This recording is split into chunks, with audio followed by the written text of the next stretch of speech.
Assalamualaikum, halo teman-teman. Di sini saya beserta teman-teman saya akan menjelaskan pengaruh dari Perang Dunia Pertama dan lahirnya Liga Bangsa-Bangsa. Yang pertama, kita akan membahas pengaruh dari Perang Dunia Pertama. Setelah terjadinya Perang Dunia Pertama, pasti akan terjadi dampak atau pengaruh dari perang tersebut. Nah, di sini saya akan menjelaskan pengaruh dari Perang Dunia Pertama ini. Nah, apa saja itu? Yang pertama, adanya kemunduran Eropa di berbagai bidang. Perang Dunia Pertama ini membawa kehancuran bagi berbagai infrastruktur di Eropa, seperti jalan raya, rel kereta api, jembatan, dan fasilitas-fasilitas umum lain yang hancur akibat adanya perang ini. Kehancuran ini juga mengakibatkan terhambatnya perdagangan, perputaran uang menjadi mendek, produksi barang-barang pun melambat. Selain itu, terdapat juga kehancuran lahan pertanian yang mengakibatkan suplai makanan bagi rakyat akhirnya harus berkurang. Dari segi jumlah korban jiwa, Perang Dunia ini memakan korban lebih dari 10 juta jiwa, dan banyak dari korban tersebut adalah orang dalam usia produktif. Bisa terbayangkan betapa besarnya dampak dari perang ini. Yang kedua, kehancuran 4 kekaisaran besar di dunia. Perang Dunia I ini ternyata juga menjadi penyebab dari kehancuran kekaisaran besar dunia, yaitu Kekaisaran Jerman, Austria-Hongaria, Rusia, dan Turki Utsmani.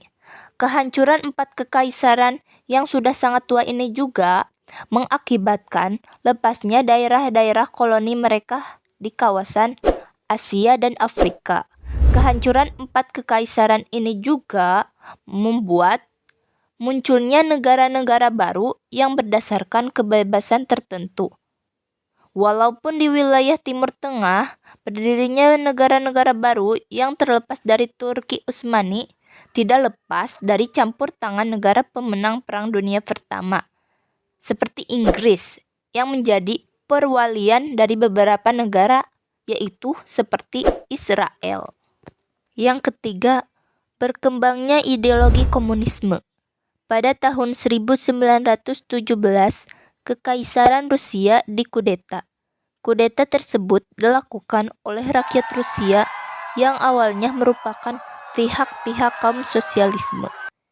Yang kemudian berselang beberapa bulan, terjadi kudeta kembali yang kemudian menegakkan pemerintahan bercorak komunisme pertama kali di dunia,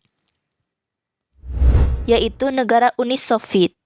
Tokohnya yang bernama Vladimir Ilyich Ulyanov atau bisa dikenal dengan nama Lenin, memimpin Rusia ke gerbang negara komunisme yang akhirnya mengembangkan ideologi tersebut ke seluruh dunia. Komunisme yang awalnya merupakan ideologi akhirnya mewujud menjadi sebuah negara yang mendominasi sebagian dunia. Ideologi ini bahkan menyebar hingga ke wilayah Hindia Belanda. 4. Lahirnya fasisme. Keadaan Jerman sebagai pihak yang kalah menjadi bara api yang tersimpan di hati orang Jerman. Perjanjian Versailles menjadi tonggak penghinaan terhadap bangsa Jerman. Meskipun negara mereka hancur dan bangkrut karena kalah perang, rasa kebanggaan dan cinta bangsa mereka tetap tersimpan dan bahkan menguat akibat perlakuan yang merendahkan mereka. Bahan bakar ini kemudian dimanfaatkan oleh paham fasisme yang menekankan kepada rasa cinta tanah air yang berlebihan, sehingga kemudian mengesahkan pendudukan atau menjajah terhadap bangsa lain. Keadaan ini berlaku juga di Italia. Meskipun berada di pihak yang menang, Italia mengalami kehancuran ekonomi yang besar. Selain itu, pihak Italia juga merasa dikecewakan karena janji dari pihak Inggris dan Prancis mengenai wilayah Dalmatia tidak dipenuhi. Munculnya pemimpin yang kuat seperti Benito Mussolini lantas menyulut rasa nasionalisme di Italia secara berlebihan. Dan yang terakhir, munculnya negara Israel dan konflik Palestina. Latar belakangnya lahirnya LBB. 1. Pada tahun 1923, Menteri Luar Negeri Amerika Serikat William Jennings Bryan mengumumkan Peace Plan atau disebut juga Rencana Perdamaian. Isinya adalah suatu permintaan agar setiap pertikaian antara dua negara diperiksa terlebih dahulu oleh sebuah komisi. Komisi bertugas untuk mengusahakan jangan sampai terjadi perang atau bahkan diusahakan suatu perdamaian di antara kedua pihak tersebut.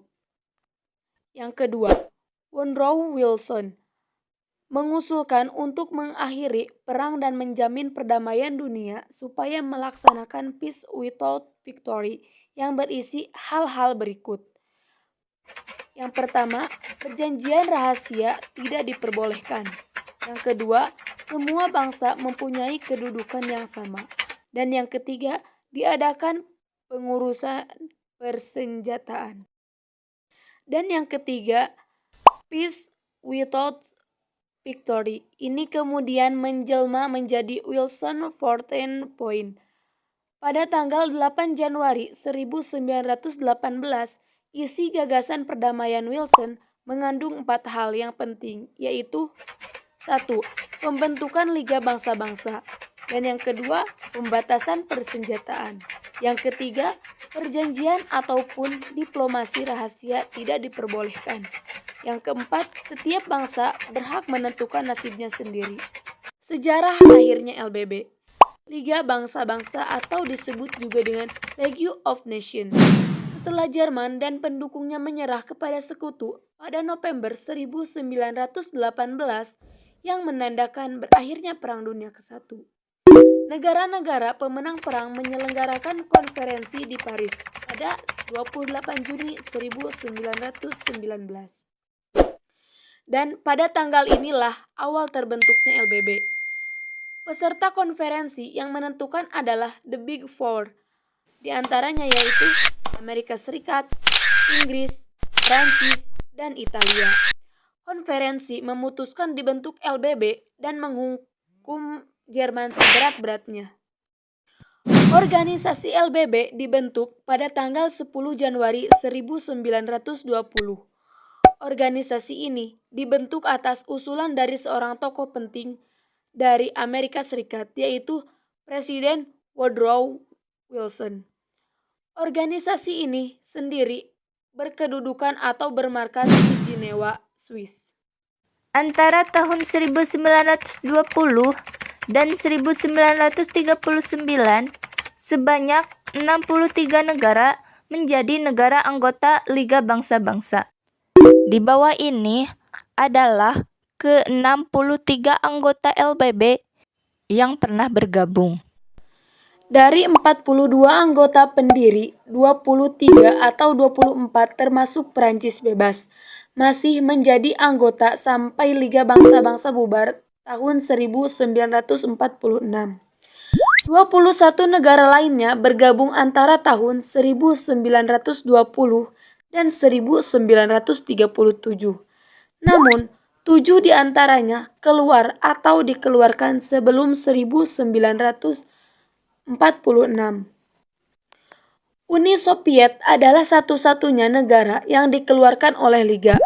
Meski ikut merumuskan konsep dan mendatangani perjanjian, Amerika Serikat tidak pernah bergabung dengan Liga Bangsa-Bangsa. Tugas LBB. Yang pertama, merupakan badan untuk pemeliharaan dan menjadi badan pengawas daerah perwalian atau daerah mandat. Yang kedua, merupakan badan untuk mencegah perang dan menyelesaikan masalah secara damai. Yang ketiga, berusaha mengatasi masalah yang berkaitan dengan ancaman perang. Keempat, berusaha mengintegrasikan dan mengkoordinasikan lembaga-lembaga internasional yang sudah ada. Kelima, berusaha meningkatkan kerjasama dalam lapangan kesehatan sosial, keuangan, pengangkutan, perhubungan, dan lain-lain. Dan yang terakhir, memberikan perlindungan terhadap bangsa-bangsa minoritas. Keberhasilan dan kegagalan LBB. Keberhasilan. 1. Menyelesaikan persengketaan-persengketaan kecil, misalnya di selesai hulu. Wilayah yang semula menjadi sengketa antara Jerman dan Polandia tersebut akhirnya masuk Polandia. Yang kedua, menyelesaikan daerah-daerah mandat. Daerah ini perwaliannya diserahkan kepada negara tertentu untuk kemudian satu-satu diberi pemerintahan sendiri. Yang ketiga, menyelesaikan masalah yang bersifat darurat. Misalnya, membangun kembali perekonomian Eropa yang hancur dalam masa antarbelum. Beberapa perjanjian perdamaian. 1. Protokol Jenewa 1924. Yang kedua, Perjanjian Locarno 1925. Yang ketiga, Perjanjian Kellogg-Briand 1928. Beberapa penanganan masalah-masalah internasional. 1. Masalah Kepulauan Alan. Yang kedua, masalah Wina. Yang ketiga, masalah Mosul. Keempat, masalah Manchuria. Yang kelima, masalah Ethiopia. Untuk kegagalan. 1. Penyerbuan Jepang atas Manchuria 1931. 2. Pendudukan Jerman atas Austria 1935. 3. Penyerbuan Jerman atas Polandia 1939. Penyebab kegagalan. 1.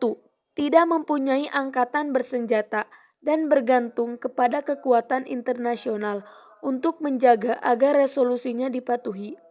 2. Negara-negara besar seperti contohnya Amerika Serikat enggan untuk berpartisipasi. Yang ketiga, kurang dapat melakukan tugas-tugasnya untuk menciptakan perdamaian dunia dengan baik, sehingga negara-negara dunia menciptakan blok atau kelompoknya sendiri-sendiri.